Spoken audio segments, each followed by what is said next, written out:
Welcome to Jamna's F1 Classroom. In today's lesson, we're going to be going through an intro to F1. So Formula One is an international motor racing competition, and this year it's celebrating its 75th anniversary. So the first championship was held in 1950. Formula One is governed by the FIA, who set out the rules and regulations of the sport. So teams have to adhere to financial regulations, sporting regulations, technical regulations, and more. Talking of teams, this year we have 10 teams. Now within a team, we have a team principal, team owner, 2 drivers, reserve drivers, academy drivers, development drivers. We have the mechanics, engineers, pit crew, marketing department, people back at HQ, content creators, and so much more. And the 2 main drivers for each team, well, Mercedes, we've got George Russell and Kimi Antonelli, who is a rookie. Aston Martin with Fernando Alonso and Lance Stroll. McLaren with Lando Norris and Oscar Piastri. Racing Bulls with Yuki Tsunoda and Isaac Hadjar, also rookie. Stake Sauber with Nico Hülkenberg and Gabriel Bortoleto, also rookie. Red Bull with Max Verstappen and Liam Lawson, who's also entering his first full season.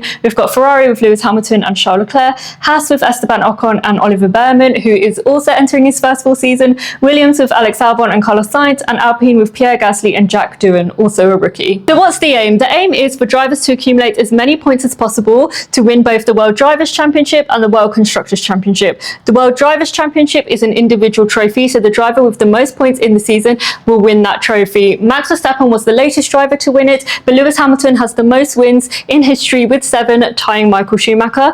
The World Constructors' Championship is a team trophy, essentially saying who had the best performing car of that season. And the way we know who won the Constructors' Championship is by combining both points of the drivers within that team, and whoever has the highest wins that trophy too. Last year we had McLaren winning that title. And the way to win points is through 24 races and 6 sprint events. So in a race, the top 10 will get points. 25 points going to the driver who crosses the line first, and this will decrease to 1 point for that 10th driver. For the sprint events, the top 8 will get points. This will be 8 points for the driver in first, and then this will decrease by 1 point by the time we get to that 8th driver. On a typical race weekend, we'll see free practice 1 and free practice 2 on a Friday. Free practice is the teams and drivers testing out their cars, their setup, tyres, and so much more. We'll also see a final free practice session on Saturday morning. This will be followed by a qualifying session. Qualifying sets the grid for Sunday's main race. Qualifying is split into 3 segments, Q1, Q2, Q3. The aim is to get the fastest time possible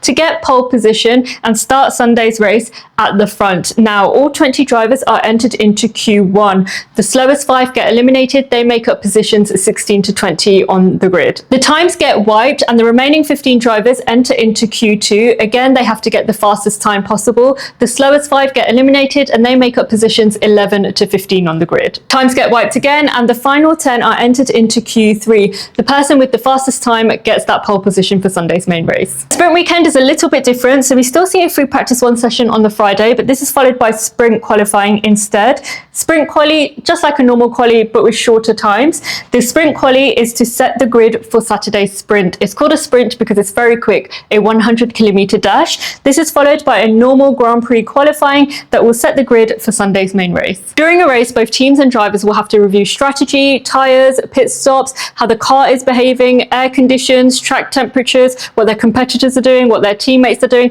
all to come up the grid or to retain that first position to eventually win both the World Drivers' Championship and the World Constructors' Championship. This is a very brief introduction to Formula One, so make sure you're following because I will be covering things like penalties, flags, technical information, so much more. Any questions you have, I am here to help. Class is in session.